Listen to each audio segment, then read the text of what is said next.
We go online, okay? Good. Let's go on. So, good afternoon, dear friends. We are starting a special one of the sessions of the workshop. We're very happy to have you with us. And this is an ordinary session B, Ecological Economics and Real Exchange Rates. We are very sorry because we're starting a little bit late, but today we have a set of wonderful presentations. We have Ezra, who is talking, she's going to be talking about the political economy of real exchange rates. And then Bhumika will present on the impact of environmental provision on bilateral trade flows. And finally, Bernadette will talk a little bit about the institutional setting and social embeddings of capitalism. I will conclude this session with a presentation on how do you feel about going green, modeling environmental sentiments in a growing open economy. So we will start with Ezra. And Ezra, the floor is yours. And tell us a little bit about the political economy exchange rates. Thank you for being with us. Thank you, Marvel. Thank you for the introduction, and good morning, good afternoon, and good evening, everyone. It's a great pleasure to present my paper with Arslan Razmi on this forum. Our paper is titled Political Economy of Real Exchange Rate Levels. I will begin by giving an overview of the paper. So the main question that we are interested in understanding is why many countries often avoid the pursuit of policies that would facilitate the undervaluation of the real exchange rate and even intentionally pursue overvaluation. Our motivation stems from the extensive body of both theoretical and empirical literature suggesting that undervaluation promotes economic growth and structural transformation, while overvaluation has the opposite effects. If this is the case, why then many countries let their real exchange rate to be overvalued? So our analysis is grounded in two distinct bodies of theoretical literature. First, we draw some insights from the economics literature on contractionary devaluations. We also incorporate insights from the interest group theory developed by political scientist Jeffrey Frieden and later on extended by David Steinberg. We examine economic/structural, institutional, and policy factors that explain the within-country variation in real exchange rate undervaluation using a cross-country panel dataset. We have 107 countries and looking mostly at the period between 1989 and 2013. We use fixed effects OLS and GMM estimators. I want to clarify from the kind of beginning that our primary objective in this paper was to identify some regularities in undervaluation patterns. So we are aware that the coefficients that we report don't necessarily capture causal relationships due to endogeneity concerns, even though we try to address these concerns using various tools, including the GMM. In terms of our results, they basically show us that increases in the non-tradable sector output share, import intensity of exports, and capital account openness are systematically associated with less undervalued real exchange rates. We also provide some evidence that central banks and democratic institutions are linked to real exchange rate overvaluation. I will now tell you a little bit more about the literature that links undervaluation with positive growth and development outcomes. So an influential paper by Danny Roderick argues that undervaluation can stimulate growth by raising the profitability of producing tradable goods, which would in turn encourage producers to allocate their resources away from lower productivity, non-tradable activities toward the tradable sector. Some other empirical research indicates that undervaluation is associated with higher investment rates, higher employment generation, and improved female labor force participation. Despite these findings, undervaluation is not always a popular policy choice, and the data indicates substantial regional variation. For instance, the real exchange rate on average has been more overvalued in Latin America and undervalued in East Asia. Let me now explain some of the hypotheses that we test, starting with interclass distributional conflict. So here the idea is that in the presence of nominal wage rigidities, exchange rate depreciations, which are often required to pursue undervaluation, lower real wages and deteriorates functional income distribution. So we explored the hypothesis that undervaluation might be unpopular, particularly in countries where workers are better organized and have rights to protest due to its negative impacts on purchasing power. So we expect undervaluation to correlate negatively with workers' rights, and we use a commonly used index of workers' rights and labor share of income to test this hypothesis. Exchange rate policies could also create tensions within the capitalist class or between different sectors, particularly between the tradable sector, so the T sector, and the non-tradable sector, the N sector.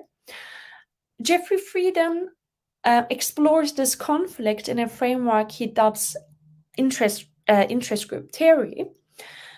According to this theory, undervaluation is likely to receive more support from the T sector because it enhances their competitiveness both in domestic and international markets, whereas these competitive advantages are not really applicable to the N sector because they can't participate in international trade by definition.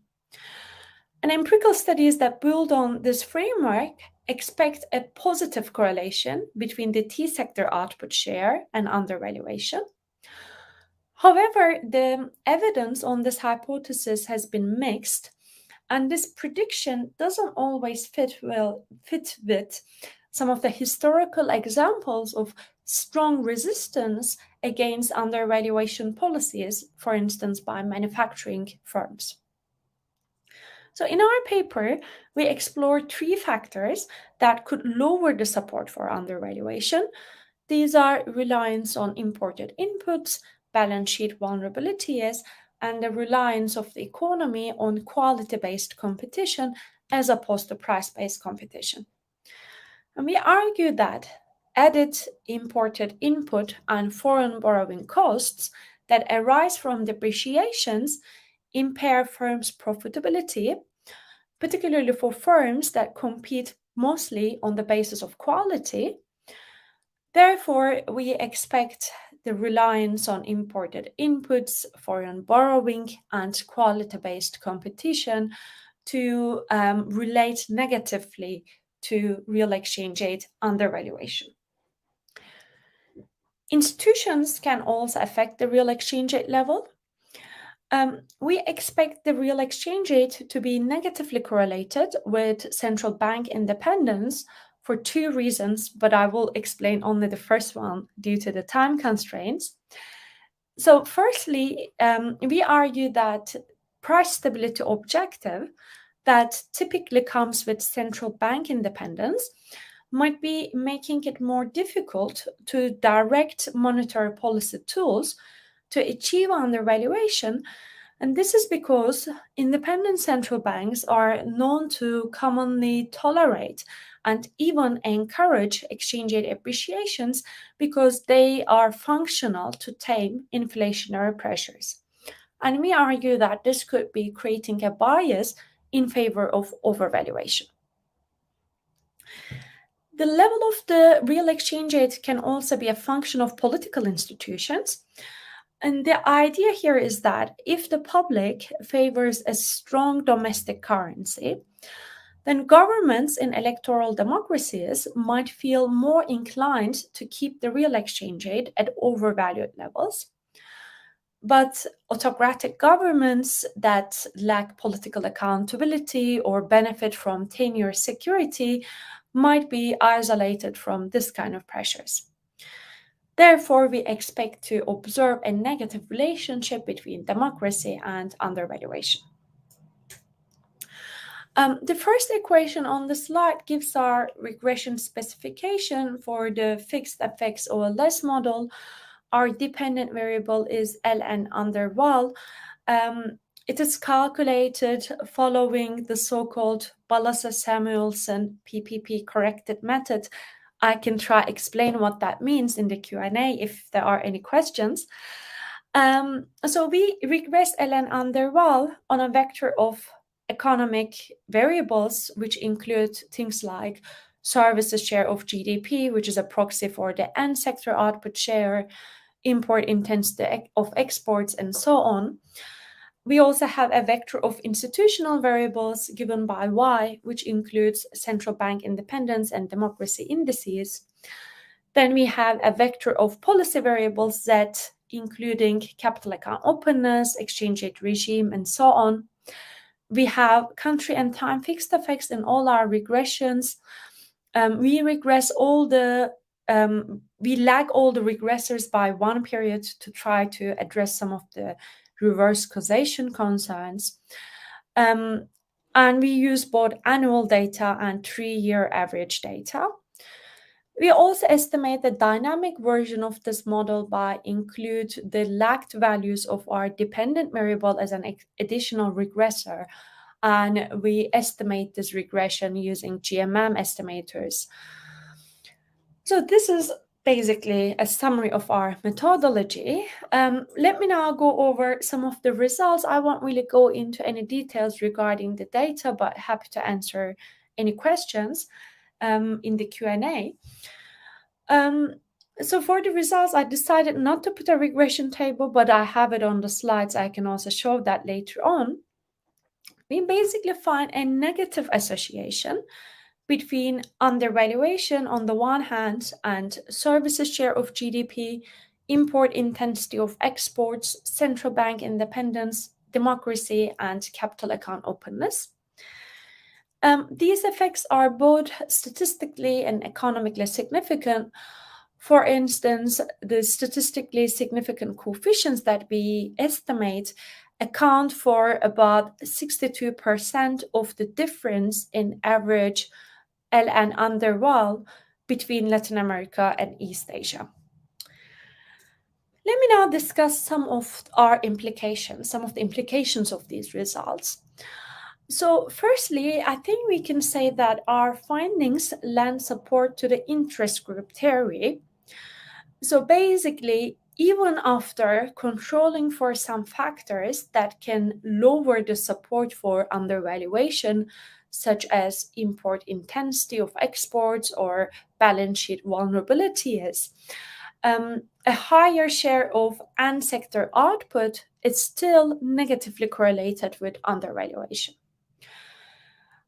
Our findings on import intensity of exports is consistent with the idea that heavy reliance on imported intermediate and capital goods lowers the support for undervaluation.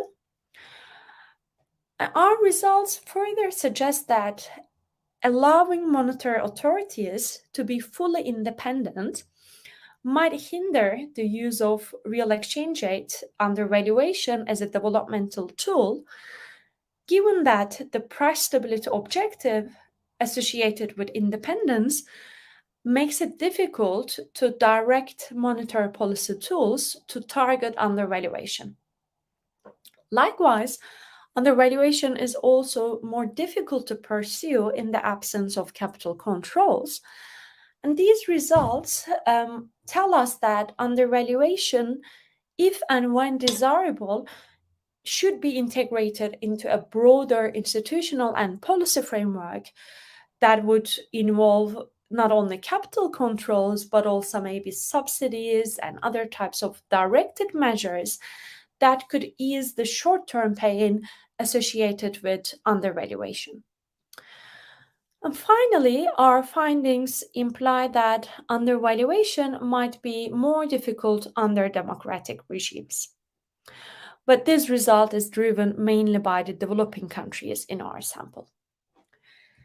The results that I have gone through so far were confirming our priors. One result that ran counter to our expectations was about foreign liabilities. We consistently found a positive correlation between foreign liabilities and undervaluation. And one potential explanation we have is that more indebted countries might be undervaluing their real exchange rate to generate foreign exchange revenues that would be needed to meet their debt payments.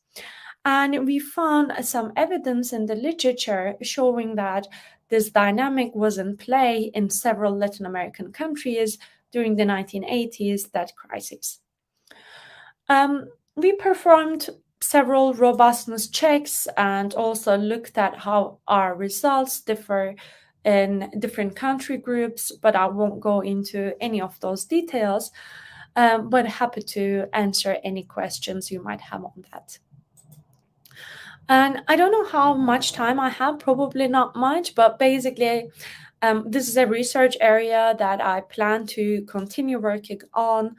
I have some ideas about running a survey, collecting some survey data to understand societal preferences over exchange rate policy, but it kind of depends on whether I can find funding to carry out the research or not. So if you have any kind of questions and ideas, that can also help me understand how I can carry this research further. Thank you very much for your attention, and yeah, looking forward to hearing some comments and questions. Ezra, thank you very much. You were more than perfect with the time, and this is a very, very interesting research agenda. I'm going to ask first our friends from the support team if they could put back in the StreamYard the other two participants in this session, Bhumika and Belle. Could you please put back Bhumika and Belle, and maybe they have questions. I have questions for you for sure. So Belle and Bhumika, do you have something that you would like to ask Ezra at this point, or can I jump in? Yes, I actually have a question. First of all, I absolutely loved your presentation. Congratulations. Thank you. It's quite related to what I do, which is why I had some things that in mind, because I work a lot with institutions and institutional variables. So my question really was more related to the two variables that you chose, if I'm not mistaken, democracy and central bank independence, right? So it's really just a very question out of curiosity of how, or because maybe it's my unfamiliarity with the literature on real exchange rates. Was there a process for choosing these two variables, or is it in the literature something that is done, or is it something that is novel? Just really the process. Yeah, I think that's a great question. Thank you. So central bank independence, the relationship between central bank independence and misalignment of the real exchange rate, or the undervaluation of the real exchange rate, hasn't been really explored in the literature as far as we know. So I think there is some novelty in that respect. And there are some studies, I guess, showing that independent central banks kind of tolerate the appreciation of the nominal exchange rate, but they intervene when the exchange rate is depreciating. And reading that literature basically made us kind of think about, okay, why don't we actually explore the relationship between independence and undervaluation? Regarding democracy, that relationship has been explored by two other studies, at least. One is by Eichengreen, and the other one is David Steinberg and his co-author. And they also find a negative relationship. So our findings basically just confirm their findings. Thank you. Thank you. So I would like to ask you something. I had the same question about Belle on how you measure democracy and the central bank independency, but you already addressed that. And I was wondering about the differences you might have found between developed and developing countries. because my understanding is that part of this literature on real exchange rate undervaluation and growth finds that the effects are stronger for developing countries. So I know that you have regressions for both groups, but I was wondering if you could talk a little bit about differences you found between developed and developing countries, and related to that, if you control for non-tradable sectors in your analysis, because your hypothesis, one of your hypotheses is related to non-tradable sectors, but and because I guess you are as influenced as I am by Peter and his work on dual economies, if you have some considerations, or if your analysis has some considerations about developing countries being dual economies, so you have a non-tradable sector but in a dual economy that's different of a non-tradable sector in a mature economy, let's say. So yeah, thank you. Yeah, great question. So in terms of the differences between developed and developing countries, one main difference that we find is that that negative relationship between undervaluation and democracy holds only in developing countries, not in developed ones. And only developing countries. Yeah. And we try to understand why that is the case. And our potential explanation is that when we look at how, so we use a democracy index. It's by Sigranelli and a co-author. It's a commonly used index, I think, in the kind of political economy literature. When we look at how much this index has changed over time in developed countries, we don't see much within variation, because countries were either democratic from the beginning of our sample or undemocratic. But when we look at developing countries, there are more jumps, more changes, military dictatorships, and then return to democracy, and so on and so forth. So we think that this might be explaining why we don't see the relationship in developed economies. Other than that, we find some differences when it comes to government spending variables. I didn't really mention that in my presentation, but we control for government consumption and investment expenditures to GDP. And the idea is that government expenditures might affect the internal terms of trade. For instance, if the investment spending is more on non-tradable goods, that could appreciate, and so on. But we kind of fail to find consistent and statistical significant coefficients when it came to our government spending variables. So in that sense, there are different signs, but they are not really statistically significant. And in terms of, the dual economy and what it means, I guess, to have a non-tradable sector in a developing versus developed country, I think that's a great point. I guess in a developing country, it would include more of the informal sector activity, maybe, especially in services, street vendors, and so on. But in a more developed economy, it might be reflecting more of the finance sector, for instance. And the measure that we have is the services share of GDP, right? Yeah. So we try to run our regressions using the services share of GDP, but you're absolutely right. Services are different things in developing and developed economies. But I guess their effect on real exchange rate undervaluation could be similar. We also try to run our regressions using manufacturing share to GDP as a proxy for the tradable sector output. And of course, the sign changes, but the coefficient size is very similar. So in that sense, I think it is an okay proxy to use, but I do agree with your point. It was more a curiosity more than a point. The paper is beautiful, and it came out in a very nice journal. It actually drove comparative economics, right? Yes, that's right. Thank you. Thanks, Marlon. So thank you very much for this beautiful presentation. And now we can proceed with our next presentation of this session. Is Bhumika, right? Bhumika. Could you please share your slides with us? And 15 minutes. If you could get closer to the 15-minute boundary, and So can you see it? we can see it. We can see it. Yes. So the floor is yours. Thank you.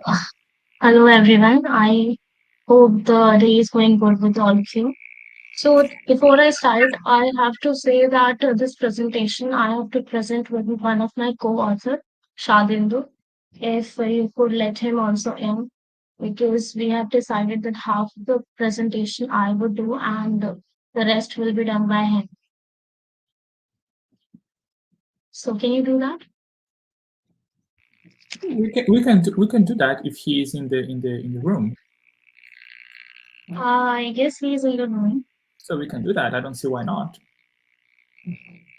Okay, so I'll start with the presentation. Then he can come in. So the topic is examining the impacts of environmental provisions on bilateral trade flows, a machine learning approach. So as I said, I will start with the introduction, then literature, then gaps in this literature present, and then I would construct my objectives and then data mapping, and rest of the outline like methodology, results, and conclusion. These will be present by Shadia. So let me start with the introduction. So environment provisions are usually defined as any provision or regulation that targets the global environmental concerns or help in mitigating strategies or adaptation strategies. Also, there is a definition provided by UNSK that any environment provision or environment related provision that refers to the provision that are related to any climate actions such as GHG emission, or sustainable energy, environmental goods or services, that would be called as environmental provisions. So there are a lot of literature that links these environment provisions internationally by including them into the RTAs, that is regional trade agreements between the countries. So there are several ways to include these EPs in the regional trade agreements, that is through the preamble of the trade agreement or by including specific chapter or a separate chapter naming the environment provisions or as a side agreement.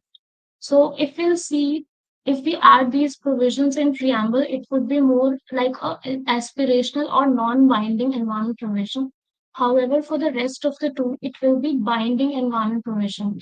That would suggest the stringency, that these environment provisions would be more stringent in nature.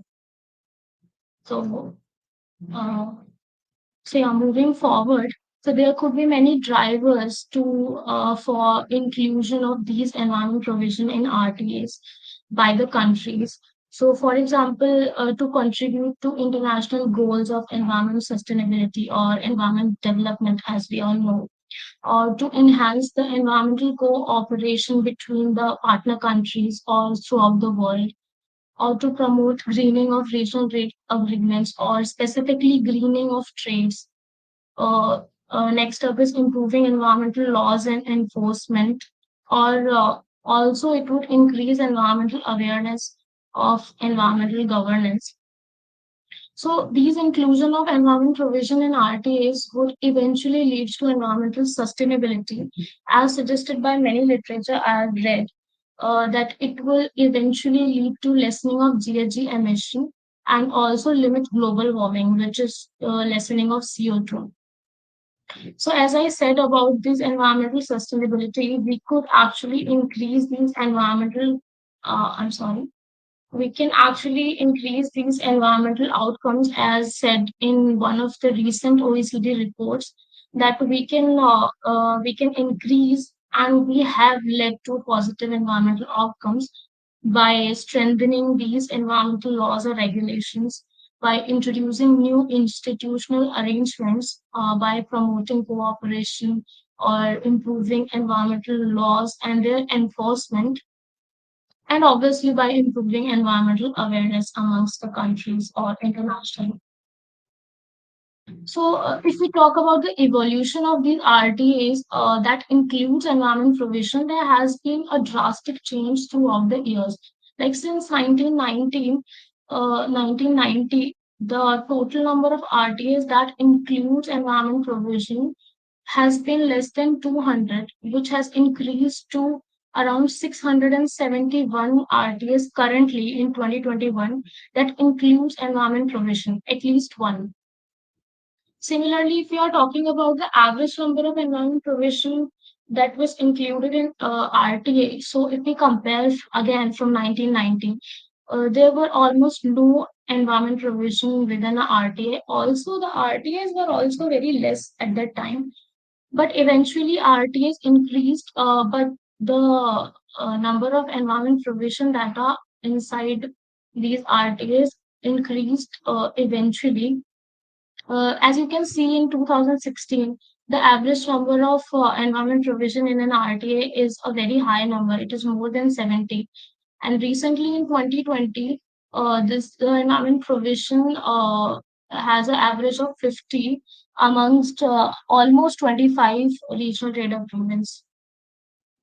Um, so as I said about the literature review, so I've presented only the literature review of environmental provisions impacts on trade flows, which is included in the RTA. So there are mixed literature. Like for example, there are literature that suggests that there will be a positive impact on the trade flow. But also there will be a literature that shows the negative trade flows, specifically in the short runs. So if we focus on the positive literature, we can say that according to the literature, they are showing that as we increase the environment provision in an RTA, it will create a competition in the market, and which would eventually lead to promote green exports, that is specifically the export of environmental goods and services. However, if we go on a negative side, we can say that these environmental taxes and energy taxes could decrease the exports and also limit the imports in the country. Like I said in a positive way, these things will trigger the technological innovation and research, uh, which would again trigger the cleaner technology and efficient resource allocation, which will eventually lead towards the export scale expansion. Basically, the country will export more in environmental goods, and it will be more clean. It will use more cleaner technology for that. So, as I told, that literature says both the things, the positive and negative trade flow impacts. But what I have studied as per the empirical analysis, these studies have not taken either of dummy approach or simple counting approach. So let me explain. So the limitations of dummy approach is that we are taking 0 or 1 for having a provision or not. So for example, if there are two trade agreements, for example, one is NAFTA and another one is India-ASEAN. So if NAFTA is having 39, for example, trade provisions, and India is having 14 provisions as it is a developing country, so still these dummy approach will take one for both the cases, which is not appropriate in terms when we are examining the impact of these provisions on a trade flow. Similarly, the aggregator counting approach also fails to identify these environment provisions having casual impacts on trade flows. So moving forward, we have constructed three objectives for the study. So first up is to understand the conceptual framework linking environment provision and trade flows. Second up is to empirically examine the deepening of environment provisions on trade flows using econometric modeling. So in this, we are basically finding out how deep the environment provisions are, like the number of environment provision and the stringency and the enforcement of these environment provisions. So the last objective is to identify the specific environment provision that has most significant impact on trade flow of a country, and in this we are using machine learning approach.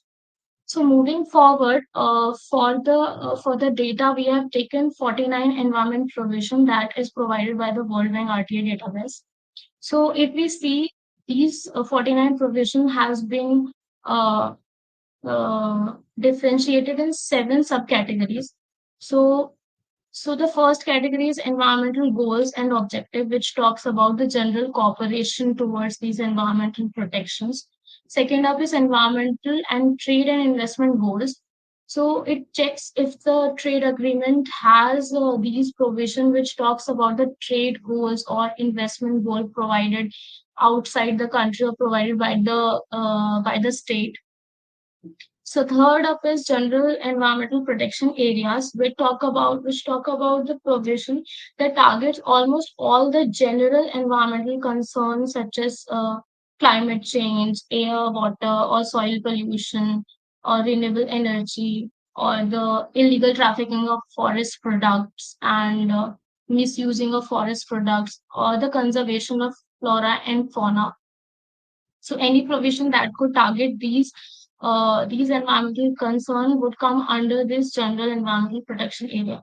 Similarly, in this 49 provision, we are talking about the enforcement mechanism. If the trade agreement is having an external assistance, also it includes MEA compliances, which is multilateral environmental agreements. So as we all know, the major international treaties like CITES, which talks about the protection of endangered plants and animals, MARPOL, which is about the pollution from ships, Basel Convention, which is the control of trans-boundary movement of hazardous waste, and the Ramsay Convention of Wetlands. They include so many more of these treaties. And yeah, this Montreal Protocol, which is about the depletion of ozone and the environment.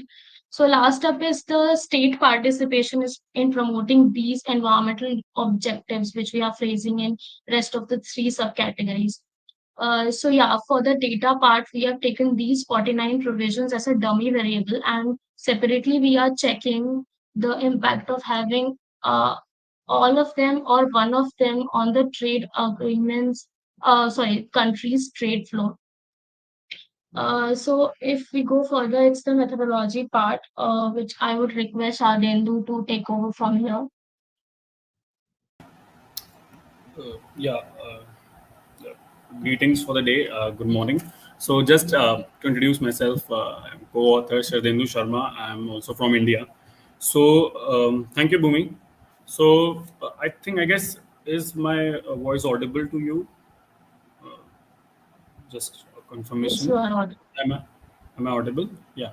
So I guess in methodology part, the equation is not visible in my case. Is this equation Yes, visible equation to is you? not visible.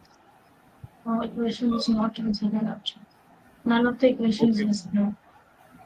Okay. Yeah.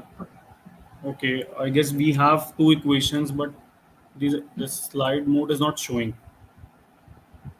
Yeah. It's okay. I think we can proceed. Yeah. Is that fine, Marvel? I guess. Yes, please go on. If Because tell us a little bit about them and go to your results. Yes. okay, okay. So basically, I guess the equations are not visible, but believe me, we have presented in our PPT. So basically, it's the model that we have used. We have used the PPML estimator or gravity model. So the idea behind using this model is that we have used the standard international trade model, which is the gravity modeling, in which the trade flows of the countries are dependent on the size of the country or the or the trade provisions that they have. So in this case, our dependent variable is trade flow, as explained by my fellow speaker, that is exports between country I and J. And our variable of interest is basically the depth, the environmental depth. That is what we have done. We have summed up the number of environmental provisions that a particular trade agreements have at a time T. Okay.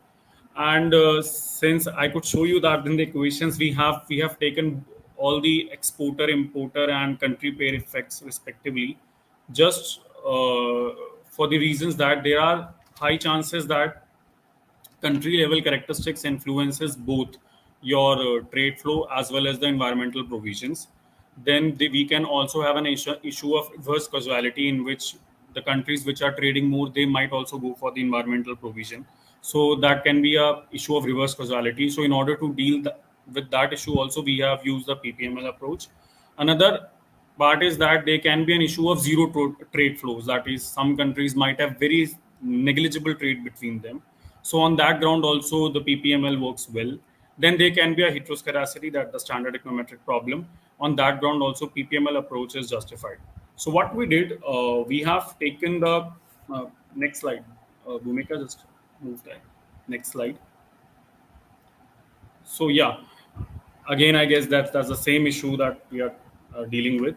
So the issue is that this is the methodology number one, that is using the traditional econometric modeling. Bhumika, just move to the next slide, in which I'll explain the results. Then I'll explain this methodology. Okay. Yeah. So this the results for the standard gravity estimation. So as you can see that we have two variables, that is depth of the environment and the standardized environment. The variable that I forgot to explain because it was not visible in my equation. Okay. So in the depth that we have calculated is that the simple counting of the provision, and standardized is something that we have standardized the variable from 0 to 1. So let's say if a two countries having a trade agreement and the standardized value is 0, that means they have least number of environmental provisions. Similarly, if the countries which have environmental standardized, that is 1, that means they have the most number of environmental provisions. Okay. So if we look at our results, that the coefficient 0.064, it explains that as that is having one extra provisions of environmental having one extra environmental related provision basically increase your trade flow by 0.06%. Similarly, another way of stating that when we standardize our environmental variable in the range of 0 to 1 is that a country which is signing the environmental provision among themselves have 25% higher trade flow, 28% higher trade flow as compared to the countries which have the least number of environmental provisions, or to say do not have environmental provision. Further, to check the robustness of our results, we have taken the same depth and standardized in the 4-year interval level, and the results remains the same. Okay, so this is just explanation of what I have explained. Now, moving to the another methodology, that is using the augmented gravity approach. So, Bhumika, just move to that methodology number 2 part. This one? Yeah, this one. Yeah. So now we know that since we have since we know that there is a positive impact of environmental provision and the depth of environmental provision on trade flow, but what this results fail to explain that is that what basically are specific provisions that have an impact. So since we have taken the 49 provisions in a dummy form, if we use a traditional econometric modeling, then there can be an issue of multicollinearity and overfitting. So because of which we might not able to get the efficient estimates. So in order to overcome that, we have used the augmented approach, which is the lasso approach, that is least absolute select operator approach, in which what it does it adds penalty term to the original PPML model, which shrinks the estimated coefficients towards 0 and minimizes the following. So I guess since the equation is not visible, so what actually it is that your standard PPML approach plus lambda and phi, these are the two tuning parameters which basically adds penalty to the coefficients of interest. In our case, our coefficient of interest is all the 49 provisions. So now the another issue is that in order to select the tuning parameters, the literature identifies couple of methods. One is your cross validation, another is your adaptive lasso, and the last is the plug-in approach. Our study uses plug-in approach as compared to the other method. The reason is that it provides us more parsimonious model. That is, it selects only the relevant variable and it strikes out the irrelevant variable. And further, if we select the cross-validation approach, it is more data-driven approach rather than the theoretical approach. So building on that ground, and further the tuning parameters that we have is at equation level, that is standard PPML, and further at the regressor specific. Now the reason why this regressor specific model, the penalty term, does is it also deals with the issue of heteroscedasticity, and the cross-sectional dependence that is present in the dummy variable approach, since we have taken the 49 independent variable. So having said that, these are, and further, of course, it performs well in our case of the function of a model, that is Poisson model that we have, that is the PPML model. So building on that ground, these are the results that we are going to present. So this is basically the provisions that we have identified using the PPML lasso approach. So if you can see that the provision number, since we have 49 provisions, so in the conclusion part, we have also added the meaning of that provisions. But for the results, that environmental provision 4, 6, 11, 19, and 28, these are the provisions that we have added, and which we got the non-zero coefficient. And further, we have also tried to estimate the impact of these provisions on the trade flow. So we can say that, let's say the environmental provision 4, that is, does the agreement call for regulatory cooperation or harmonization in environmental regulation, has significant impact. And similarly, if you can see the next row, these are the trade agreements which consist this provision. So like in the environmental number provision number 4, NAFTA and the CACM and ASEAN trade agreement consists this approach. Similarly, we have does the agreement provide for journal exception to the other obligations? These are also the provisions, the list of provisions that consist this approach. Now moving further, that the issue of provision of 4, 6, 11, 19, and 28, we try to give certain linkages, what it basically does. So Bhumi, just move to the next slide. Yeah, so moving to the part that we have got the results of provisions, what we try to do, we try to understand what could motivate the selection of these provisions. Since it is more of empirical approach rather than, I would say, a theoretical approach, what we did, let's say the environmental provision number 4, which calls for the harmonious cooperation between the trading countries, it is something which is going to reduce the coordination cost between the trading countries, as a result of which they can trade more effectively. This is just one of the explanation.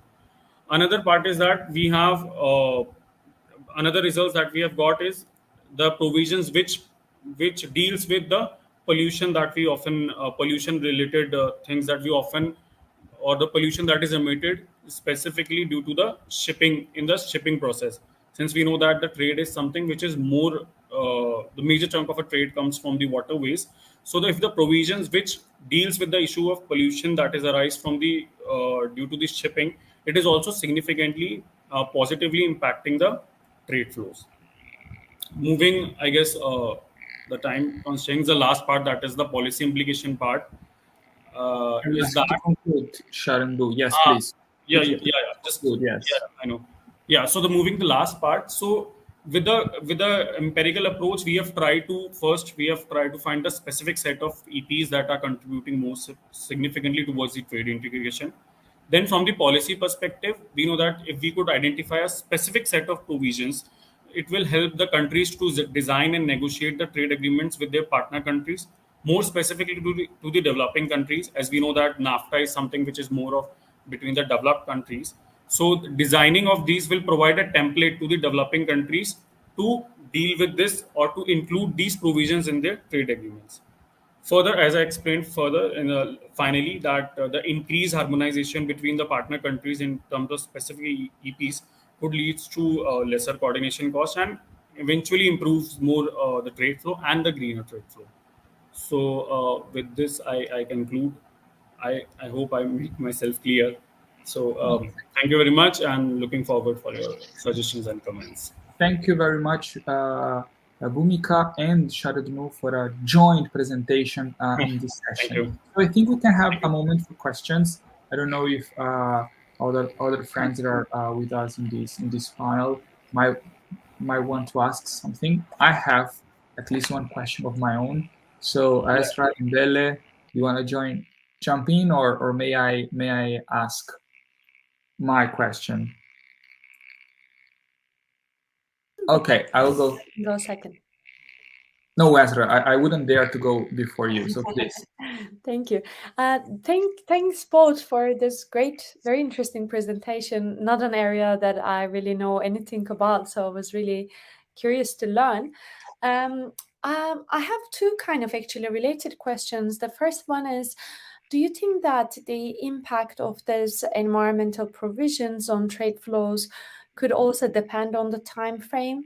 And what I have in mind is that, let's say, developing countries, as they are kind of trying to adopt, maybe initially they are affected negatively because they can't export the goods that they used to export, let's say, but eventually they adopt and maybe can recover some of the lost trade flows. And also, do you see any difference of these provisions on trade flows of developing versus developed economies? So that would be my question. Yeah, and then if you allow me, I would like to jump in on Esra's last point, because I was very much curious about the comparison between developed and developing countries. And I was wondering if in your findings you have some qualitative difference between an environmental provision between developing countries and an environmental provision between a developing and a developed one. So to say, if Brazil and Argentina sign something versus, I saw you NAFTA, you have some consideration of NAFTA, is the United States and Mexico signs something, you know. So do you have some considerations on that? Thank you. Well, thank you for the questions. So first of you asked about the developing countries. So basically it happens actually, like there are several types of these trade agreements, like North-North, that is between the developed countries, and South-South, which is between the developing countries, and then again there is a North-South trade agreements. So yeah, for the developing countries, it takes time to actually enforce these environment provisions or to sign that trade agreement, which consists of the provision that they cannot actually follow because of the lot of constraint we have as a developing country or underdeveloped countries, like investment problems or less research or a lot of things. So for that, we have non-binding environment provision, which talks about that you can implement these provision within some of the years, like for example within 5 years you can implement, or you can try implementing, and yeah, like that, about developed and developing countries. So yeah, in our study we have not separated both of them. We have done a joint uh, this empirical modeling. So yeah.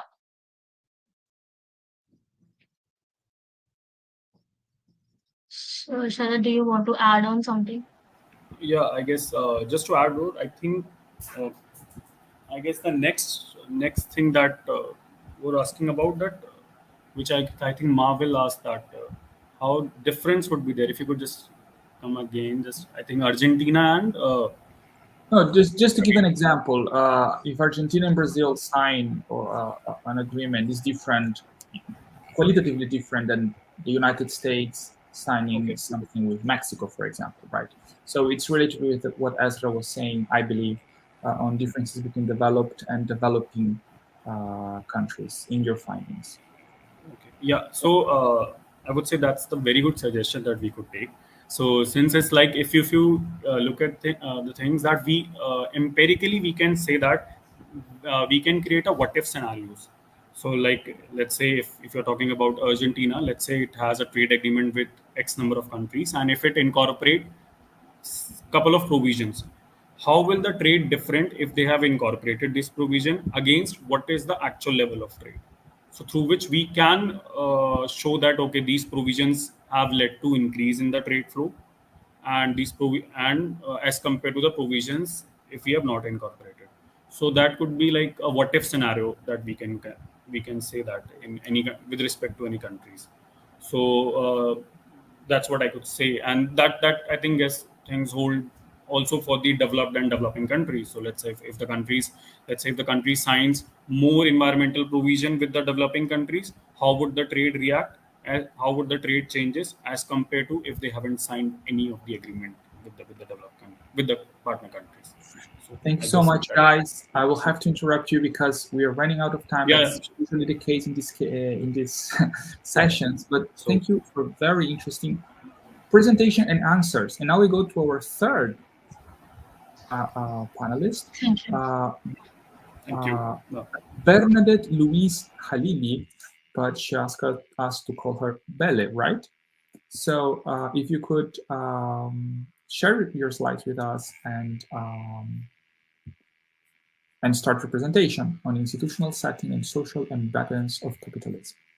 All right. Where can I find the option to? So on the bottom of your screen, there should be Yes. a link, an option to present. I don't have it for So some you reason. have audio. You can deactivate your audio. You can deactivate your video camera, and then you have configurations, and then you have present. It has a plus symbol. I don't have it for. No. I only have the microphone, camera, chat, and then the extras. But I don't. So let me contact our IT friends.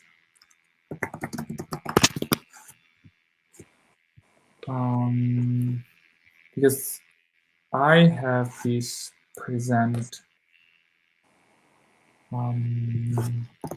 item. Otherwise, I could present my paper while our IT. Yes, I'm not sure if I have to connect to a certain browser or. Which browser are you using? Sorry. Safari right now. Safari. I'm using Firefox.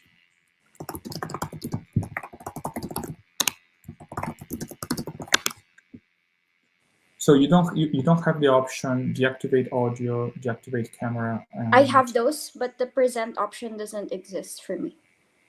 Okay. I only have up until more, but when you click on more, there's nothing else. Oh wow, yeah. So I already mentioned this issue to our IT. And maybe just because of the time limitations, I might try to present my to do my presentation, and then we can come back to you. Okay, perfect. Would that be a problem? Okay, so let me try to do to share my screen, because not even that is granted. So you see, I'm not able to share my slides as well. So I'm asking our IT people.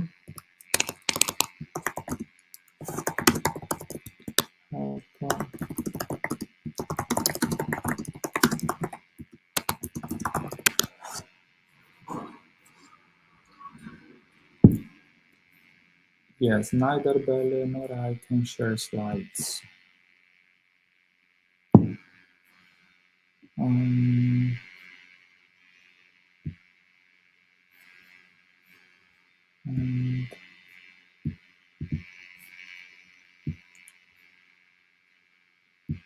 Yeah. So, Danilo, could you? I know that you have my slides. So, Ezra has the. So, could you do that, Belle? Could you share your slides with Ezra by email, so she will project them for you? And in the meantime, I will do my presentation, but I'm asking Danilo to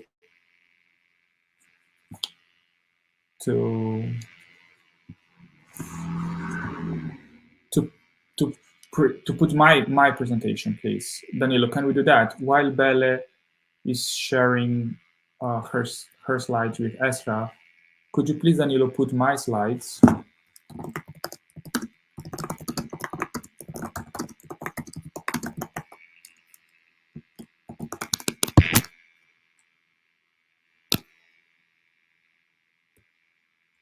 Okay, fantastic. So I will go on, and then we'll have some time for Belle at the end.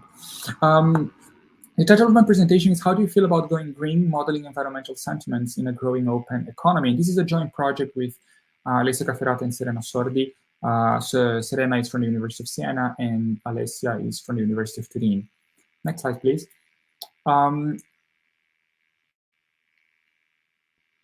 So our main starting point is really the recognition that climate change is real, and there is basically a global consensus among scientists that human activities are responsible for the climate emergency.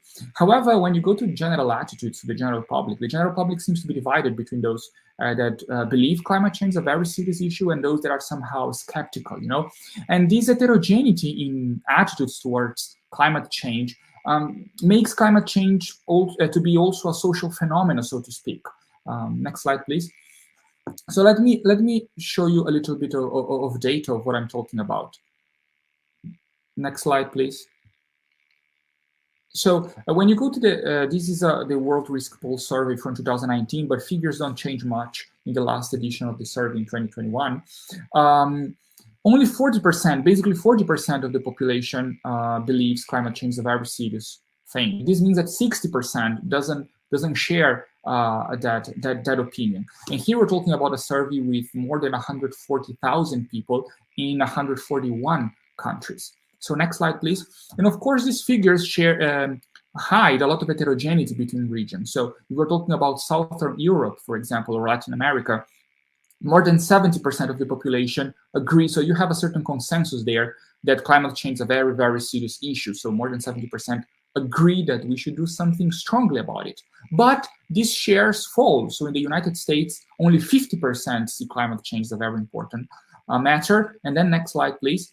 And in Asia and Africa, things are even more dramatic. So in East Asia or in Northern Africa, for example, less than 30% of the population sees climate change as a very, very important problem. So next slide, please. So what we want to do here is to build a framework or a theoretical framework that allows us to study the implications of this heterogeneity in ecological thinking to the macroeconomy and the feedback between environmental attitudes in the macroeconomy and from the macroeconomy to these environmental attitudes, taking into account, recognizing that agents constantly engage in motivated reasoning and communication is context dependent, which means that the way you think or your opinions about a certain topic are deeply influenced by peer effect, so by how those around you think and react to a certain issue or question. So next slide, please.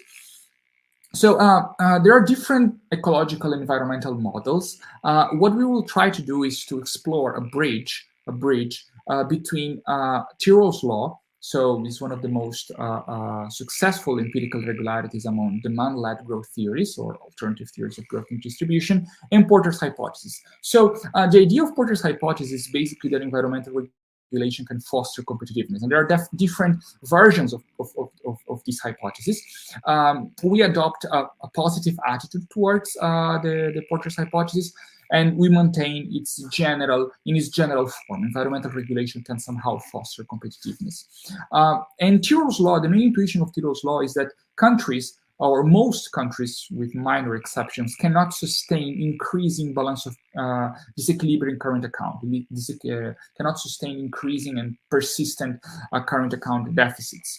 So if you assume that imports are a function of, imports M are a function of domestic income Y, while exports X are a function of foreign income Y star, then it immediately follows that at some point, the rate of growth of output must adjust to the rate of growth of exports that depends to foreign demand. So the modification we are going to introduce into this model is to say that exports not only depend on foreign demand, but they also depend on environmental conditions, okay? So on environmental efficiency, and the environmental efficiency is our measure Z.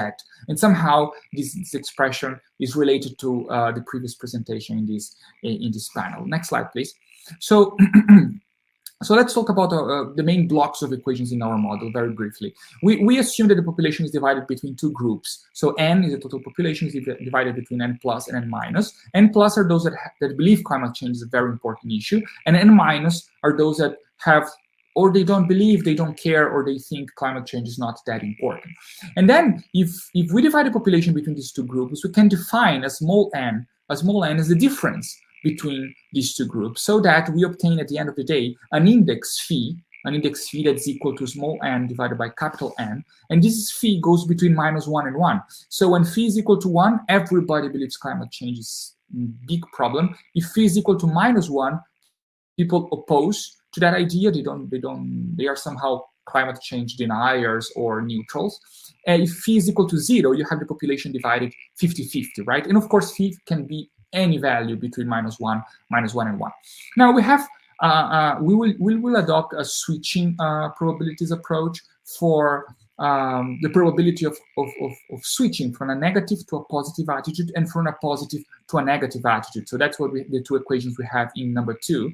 And we say that, look, the probability of having a negative attitude and change it to a positive attitude, or the probability of having a positive attitude and change it to a negative attitude, depend on a similar index S, but with invert signals, okay? So the same elements affect both probabilities, and what these sentiments index respond to a peer effect, to a group effect. So basically, if you don't believe climate change is a very important thing, but you are surrounded by climate change believers, this increases the probability that you will adopt a positive attitude towards climate policies, or you will start to believe in climate change. On the other hand, if you believe in climate change, but you're surrounded by people that don't, then this increases the probability that you will also change your view. So next slide, please. Now, what about Porter's hypothesis? The Porter's hypothesis was proposed in the 90s, in the beginning of the 90s, and what he basically did, and it was to challenge the idea that there is always a trade-off between social benefits and private costs, because they argue that basically that by stimulating innovation, strict environmental regulations can actually increase competitiveness. Okay, so there are different versions, as I anticipated, of the Porter's hypothesis, and empirical studies have mainly found support for a narrow and weak versions. What you're going to do here is to adopt a positive attitude towards this hypothesis and assume that the rate of growth of environmental efficiency, so the rate of growth of environmental efficiency Z, depends on an index of environmental stringency, lambda. Okay, so if lambda is very high, so we have a stringent environmental regulation, then you will have a higher rate of growth of environmental efficiency. But then the main point of equation 5, of expression 5, is that the environmental stringency reflects environmental attitudes. And why is that? Because if the majority of the population believes that climate change is serious, then you will adopt phi is going to be positive, but then you are going to adopt an environmental regulation that is very stringent, so lambda is going to be positive. But if the majority of the population doesn't believe that climate change is important, phi is negative, then you will also adopt a regulation, an environmental regulation that is very relaxed, okay? So the environmental stringency is going to be low or negative because lambda is also an index between -1 and 1. So then we have a positive relationship through Porter's hypothesis between attitudes. If you have more positive attitudes towards climate, environmental attitudes, this will reflect in a more stringent regulation, environmental regulation, and this furthermore will generate a higher rate of growth of environmental efficiency. Next slide, please. Next slide, please. So what about the productive, the structure of this economy? We have a Leontief production function that uses energy, E, and labor. Equation 7 and 8 follow from the dynamic Leontief efficiency conditions. And what we have is that what we will assume is that the rate of growth of labor productivity is a positive function of employment. And we're basically relying on an induced technical change argument. So what is the idea here? Is that if employment is going up, this increases the bargaining power of workers. If the bargaining power of workers increases, they are able to obtain higher wages relative to labor productivity, which means that profitability is falling. But then if profitability is falling, firms respond by increasing their search for labor-saving production techniques. And that's the idea of the induced technical change argument. And that's why an increase in employment will be related to an increase in labor productivity. Next slide, please. So when we put all these elements together and after a series of algebraical manipulations, we obtain a two-dynamical system on the employment rate and on attitudes. So E, the employment rate, and phi, that is attitudes towards the environment, with those two equilibrium conditions that are in the slide. So next slide, please. So it's possible to study the existence of equilibria, to study its uniqueness or cases of multiple equilibria and local stability, and perform some local stability analysis. So what we have is when the group effect, the peer effect, is very small, you have a unique equilibrium point. A unique equilibrium point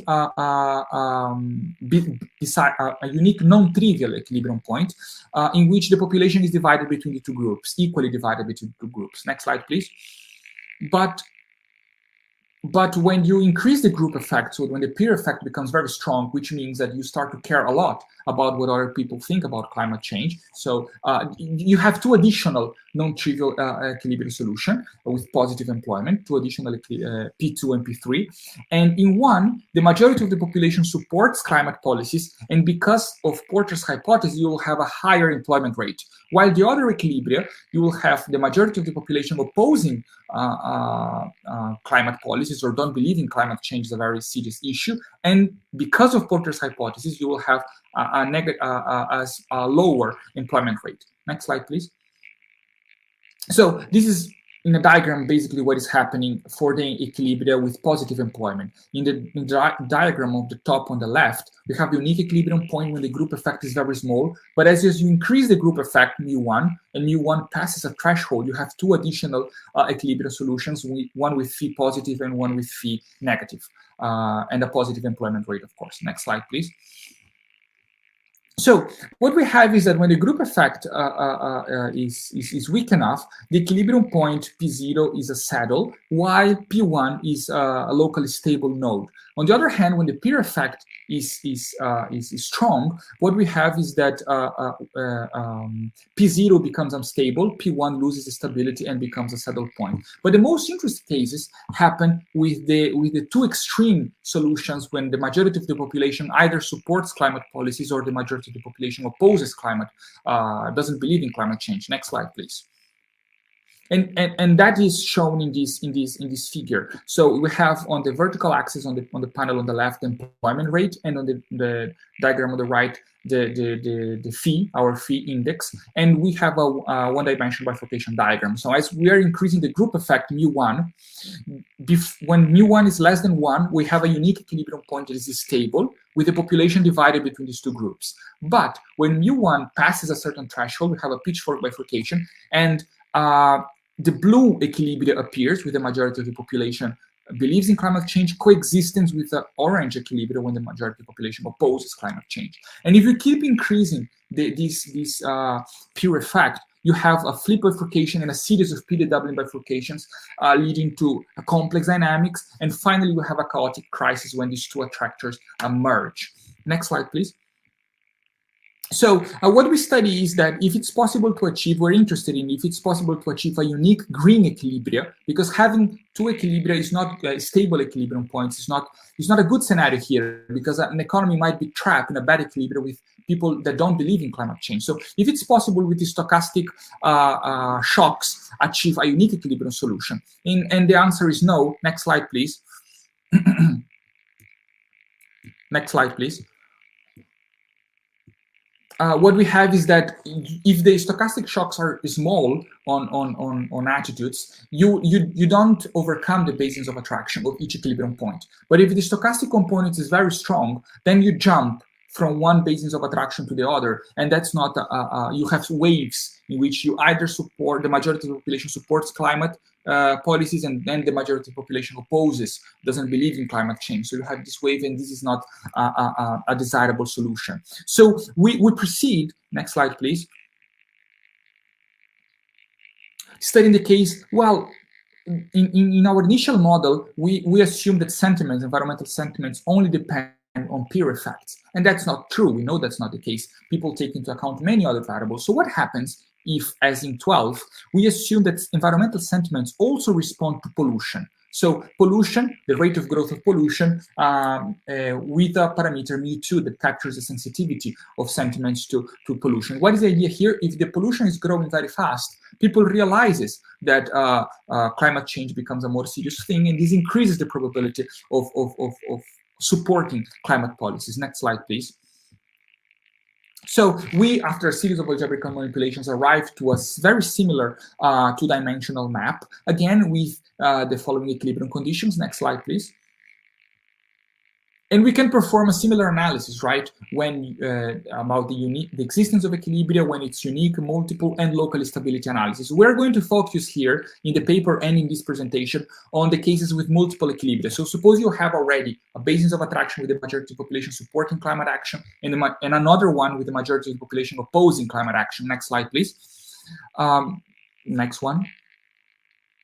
What happens is that as we increase mu2, and what is mu2? The sensitivity of the probability functions to pollution. So when people start to care more about pollution, even under the presence of the peer effect. So when the peer effect is high, we have these 3 equilibrium points with P2 and P3 being stable. But as we increase the sensitivity of the population to pollution, P1 and P3 disappear. And we have a unique green equilibrium point with higher employment because of Porter's hypothesis. Next slide, please.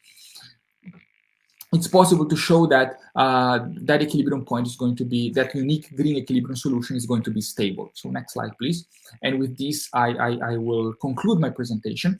What we try to do here is to develop a discrete time agent-based model to investigate changes in public opinion regarding climate change. So acknowledging that there is heterogeneity in ecological thinking among the general population. And we have 2 clear results. First, that the group effect, the peer effect, is responsible for creating polarization, but also 2 different basins of attraction, one with the majority population supporting and one opposing climate action. But then we have a greenhouse gas emissions effect, in the sense that if you care, or if people start to care about pollution and notice pollution, you are able to achieve a unique green growth equilibrium. And in the working paper version of this article that was published in the Journal of Economic Interaction and Coordination, we have an attempt to estimate the green version of Tirol's law, that is the mechanism connecting environmental efficiency to the rate of growth of output. We had an exercise for 12 OECD countries, but this was a preliminary attempt, and further research in that direction is to be encouraged. So finally, next slide, my next and last slide. We do believe, and we conclude with some policy implications, scientific literature is necessary but not sufficient for achieving a green growth equilibrium. It's necessary to dedicate more time and to invest in a successful communication strategy that takes into account peer effects and allows the population to realize the negative impacts of climate change, of pollution on the environment. So thank you very much. Now, if we have questions from our friends in the panel, Bele, Ezra, Bhumika.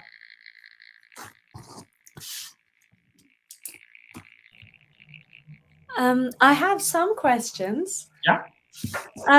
The first one is a clarification, and then I will also ask the other one. So is it true that then the sufficient condition would be both kind of people's perception of how important climate change is and employment generation? What is, or let me just ask it in a different way, what is the sufficient condition for the so presenting models is always tricky when we have such a short time. So basically the mechanism that is happening here is that when the majority of the population supports climate action, then you will adopt a more stringent environmental regulation.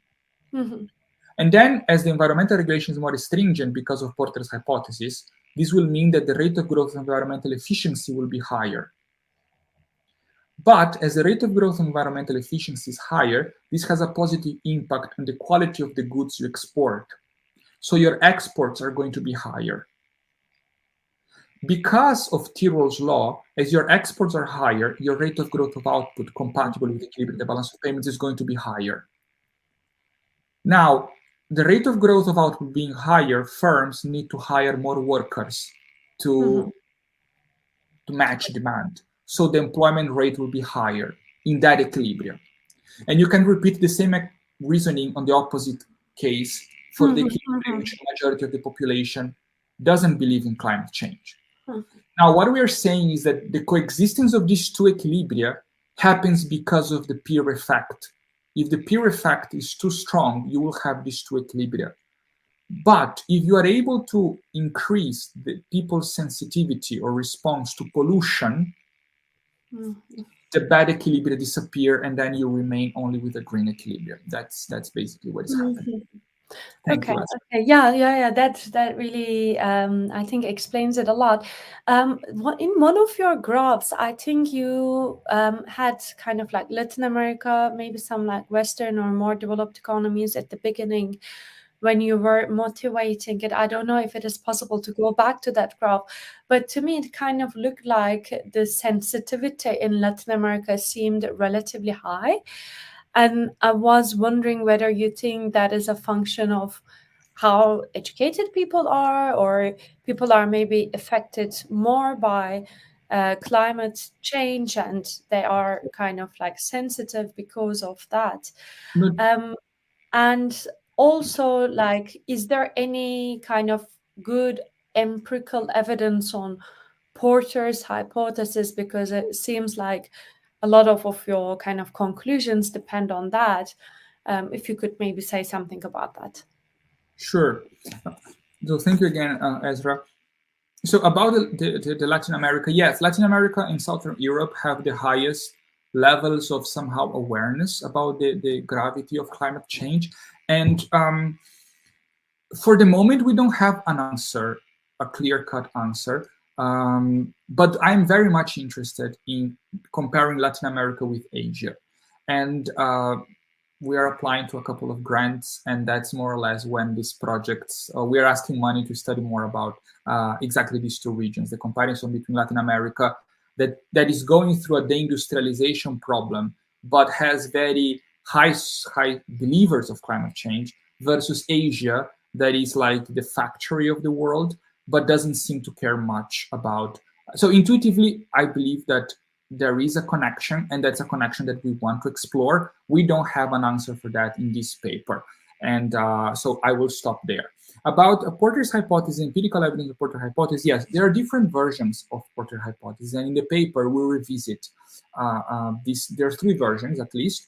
And there is some empirical support on at least a weak version that tells you that a more stringent environmental regulation has a positive impact on certain types of innovations, of environmental innovations and environmental innovations. So I would say that there is a mix. There is mixed evidence about Porter's hypothesis. There is some support for a weak version of Porter's hypothesis. Now, that's what we did in this paper. We have research that doesn't rely on that mechanism. So what we really wanted to do in this project was to bring to the table heterogeneity in ecological thinking, the recognition that there is heterogeneity in ecological thinking, and we should explore different channels connecting this heterogeneity to the macroeconomy. Yeah. So I stopped there. Sounds like a really exciting project. Thank you. You're very kind. I'm still in time from Belle, so I will jump to Belle. And yes, the floor is yours. Okay. I've sent my slides. Perfect. Thank you so much. All right. So my name is Bernadette Louise Halida. You can just call me Belle. And today I'll be presenting a paper that I wrote with my thesis advisor, Professor Carlos Rodriguez, and it's entitled Institutional Settings and Social Embeddedness of Capitalism. Next slide, please. So I will be following the structure of our paper for this presentation. We'll start with the introduction and then talk about the theory behind social embeddedness. And after that, I'll explain our approach to studying the hypotheses and sharing our conclusions. Next slide, please. All right, next slide.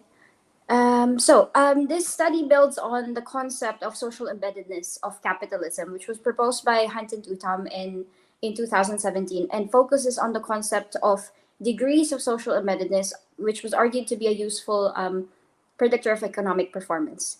Next slide, please. We consider two major institutional strands. Firstly, the varieties of capitalism framework from comparative political economy, with the seminal work of Hall and Soskis in 2001. And also a synthesis of institutional endowments from Asimoglu to legal origins from Laporta in institutional economics.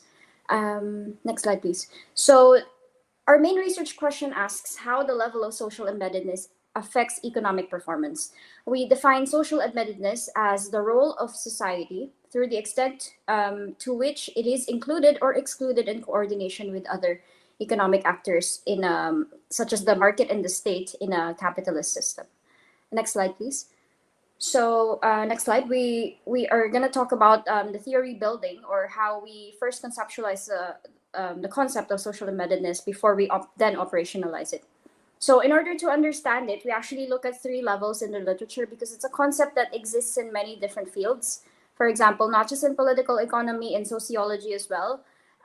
So we try to synthesize all of these versions of social embeddedness that exist in different literature. And we see 3 levels in the literature. The first one sees society and the economy as opposing forces, whereas the second level focuses on networks and alliances in a market economy. And the third level looks at how market relations are embedded in traditional societies. Next slide, please. So these 3 levels actually have something in common, which is that they all connect economic activity and relationships with society. So the focus of our paper is on defining social embeddedness of capitalism through this synthesis, and seeing that the nexus really is in social logics, which we operationalize and conceptualize as institutional settings. Next slide, please.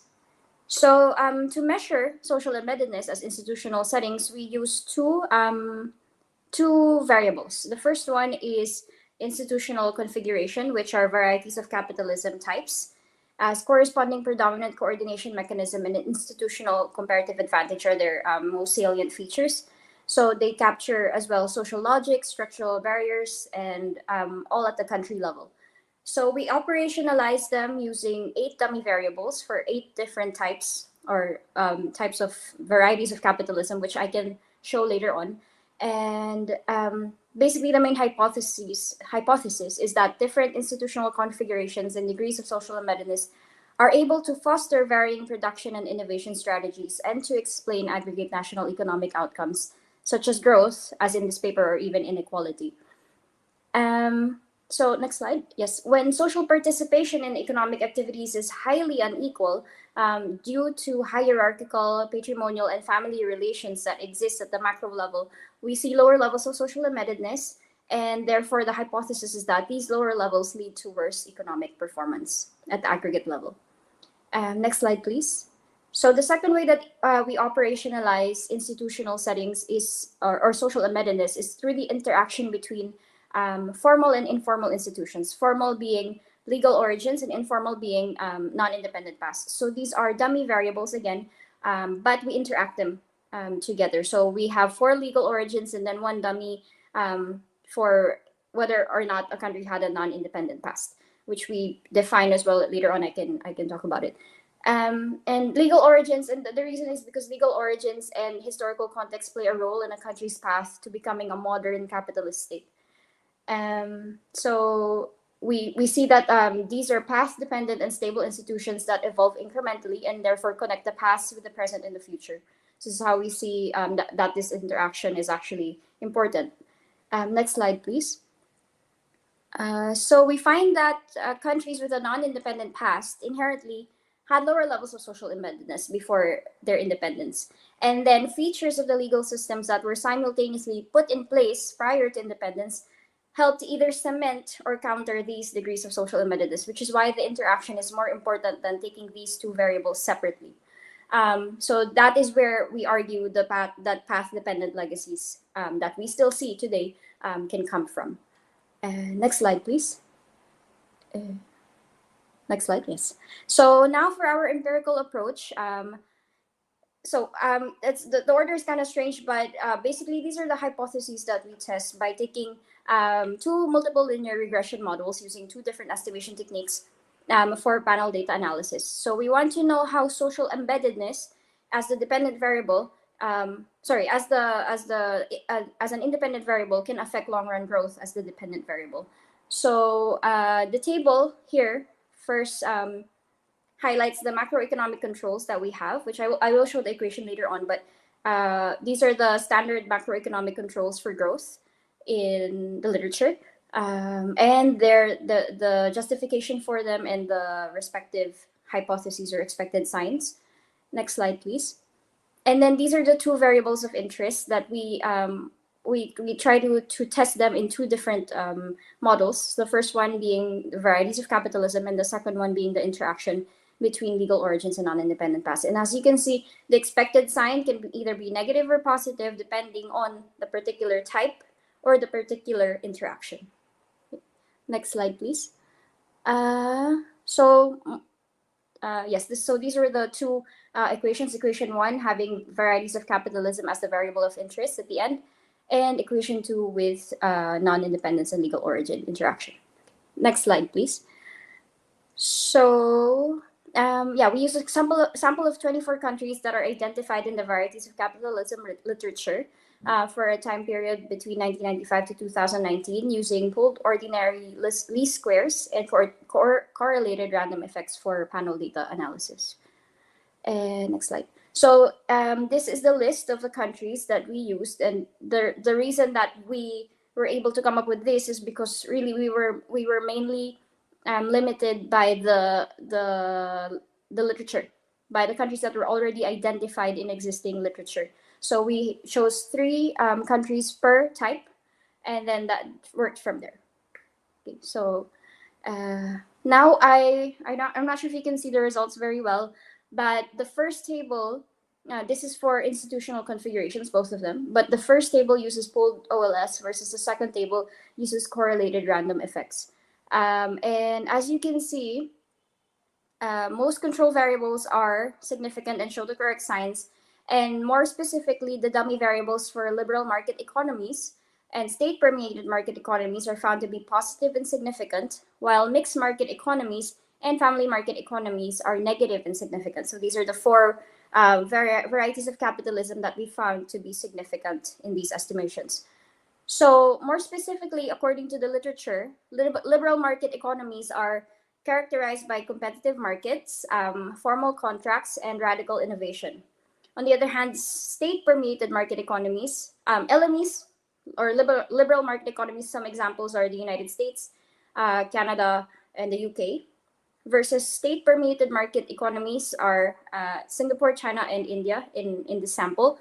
They are usually defined by informal coordination with state elites and firms, with family groups, private-public alliances, and the use of political leverage and state backing. So curiously, both types show positive and significant results. And this implies that both lead to greater economic growth as they are able to foster, in their respective characteristics, positive production and innovation strategies at the aggregate level. So in both of these configurations, society is able to play a greater role through either the importance of formal contracts in liberal market economies or through positive state intervention in economic activity. On the other hand, we see a negative effect with mixed market economies characterized by pervasive state intervention because there's an absence of coordination among other actors. And family market economies, mixed market economies are Spain, for example, and family market economies like the Philippines, where I come from, and Indonesia and South Korea actually are defined by informal coordination among firms within family business groups that innovate incrementally. They extract resources and diversify businesses, so they have relatively lower degrees of social embeddedness. And they lead to worse economic performance, and the role of society is smaller because of this pervasiveness of state intervention or the strength of traditional elites and family networks as well. Next slide, please. Now I will talk about the results with respect to the interaction, or in the interactive term. So we see that socialist legal origin interacted with non-independent past is positive and significant, while French legal origin interacted with non-independent past is found to be significant and negative. So again, we are taking into account the interaction, not the separation of the variables. So in general, weaker legal rights are associated with civil law because of the weaker protection of property rights, smaller emphasis on judicial independence, and in particular, it seemed to proxy the how institutions are made stronger so that they can expand state power, and therefore allowing governments to use resources for their political gains. So these are perverse and persistent effects that cannot be changed because these are institutions. These are the systems that are in place. Whereas on the other hand, English common law is focused on jurisprudence and relatively better at adapting to changes in contractual needs.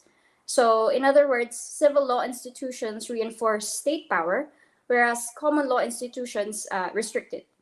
So even with other types of legal origins, basically the French legal origin is the one that leads to worse economic performance, especially when interacted with non-independent past. Okay. So next slide, please.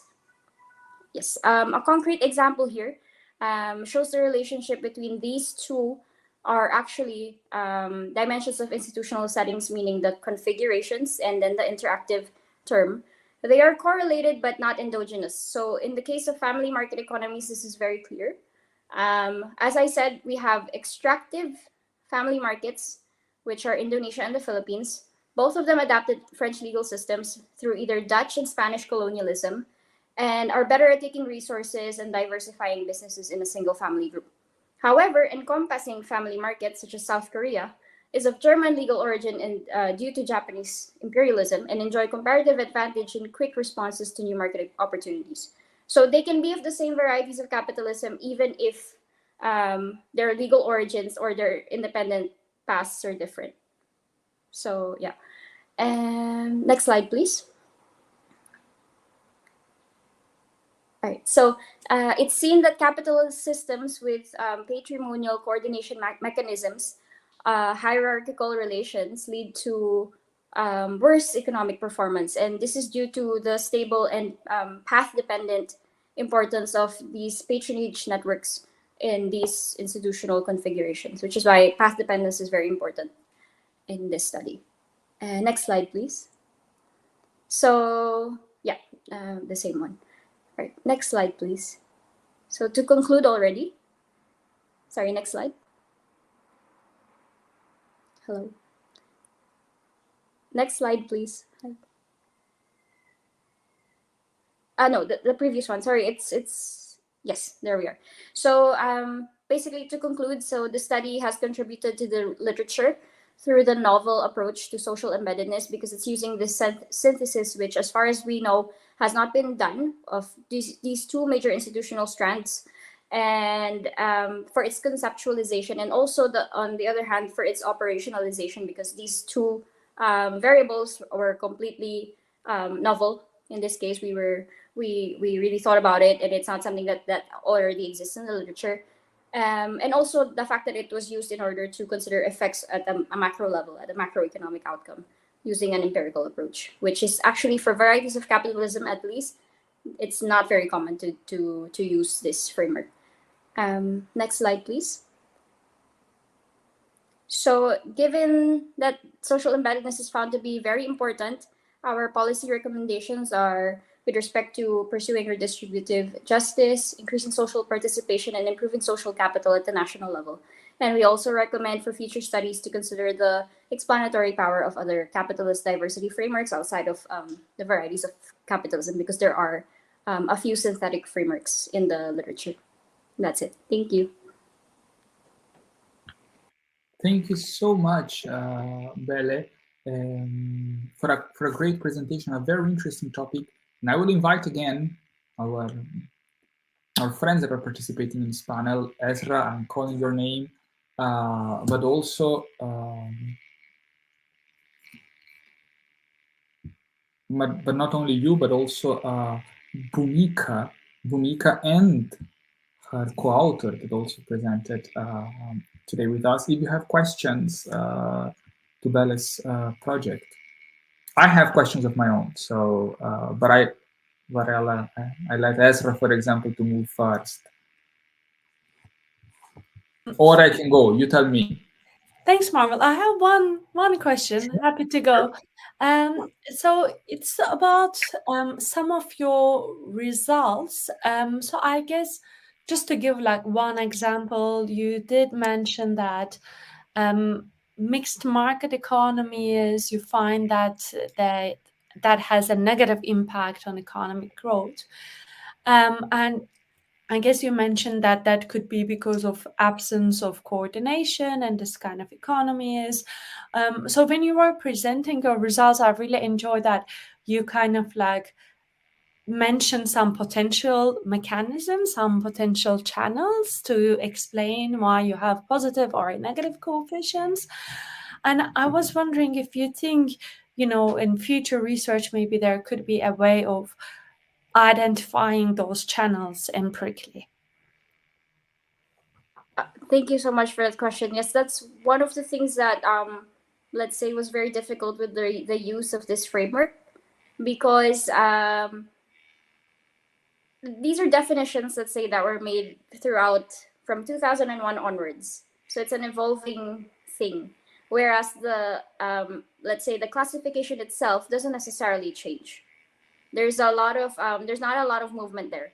So it makes it even more difficult to identify what those channels might be, which is also why we included the second operationalization. So as to see if there is some sort of, let's say, consistency, despite the fact that they are technically used as different variables, different proxies for the same variable, which is social embeddedness. So that there is a way to capture the same with different. I'm not sure if I'm making sense, but that was one of the reasons why we chose to do a second variable, because to just go to the framework and say, okay, well, we're gonna identify what could be these channels that's causing this and that. I feel like we are not yet at that stage in the literature. However, it is the most advanced of all the capitalist diversity frameworks, so which is also why we chose it. So yeah, to answer the question, I think that it will need a lot of theoretical work still before the empirical approach. This was like an early, let's say, trial of how can we empirically use this framework at its present form, but there's still plenty of work to be done with the framework itself. Thank you. Yeah, thank you. That makes sense, I think. Thanks. So, when you started your presentation, you mentioned in the title and social embeddedness, right? And then you related this concept of social embeddedness to three, if I understood correctly, to three main interpersonal relationships, interpersonal trust and networks, interpersonal societal formation.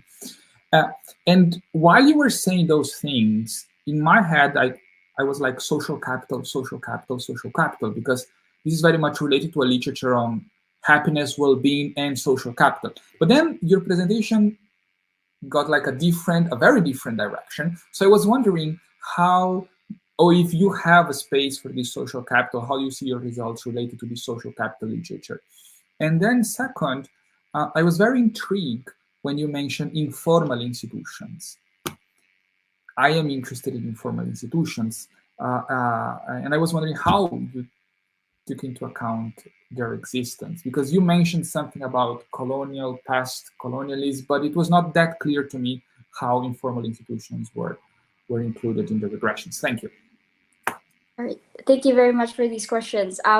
It's funny because this paper is actually under review. And one of the reviewers' comments was precisely about social capital.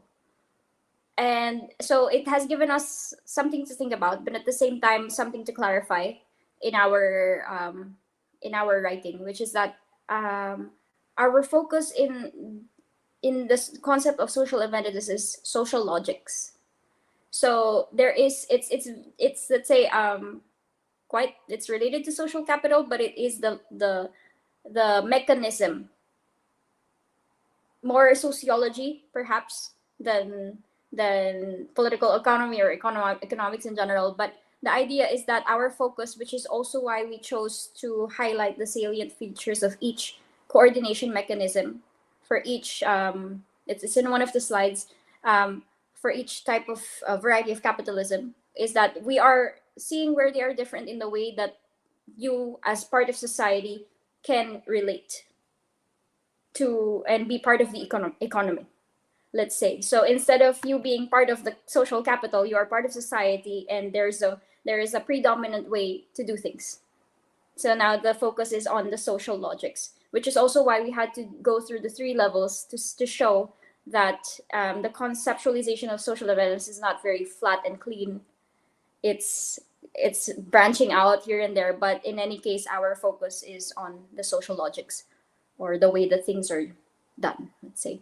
And then with respect to informal institutions, I failed to explain that particular variable, but basically it's a dummy variable that is non-independent past. So let's say the formal part was the legal origin, which is also already in La Porta, the 0 or 1, depending on the 4 types that we got in this particular sample, which was socialist, German, French, and English legal origin. And then the other one was something that we constructed ourselves, which is that if a country was, up until the Industrial Revolution, had a non-independent past, from the Industrial Revolution up until the end of the Cold War, let's say.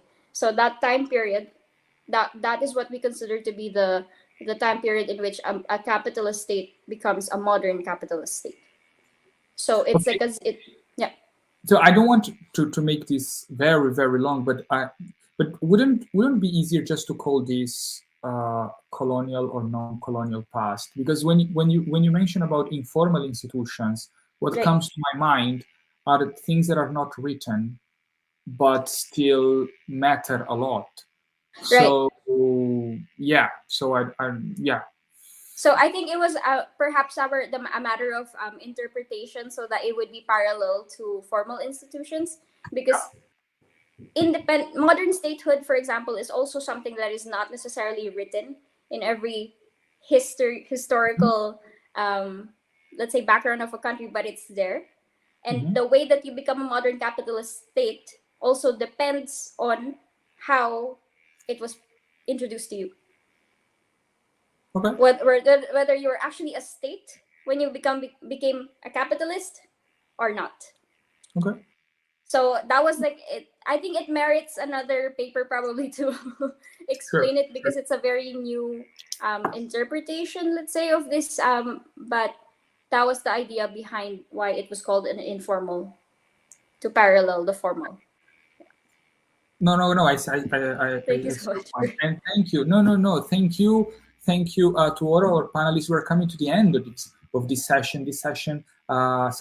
Session B on ecological economics and real exchange rate. So I would like to conclude. We had some presentations.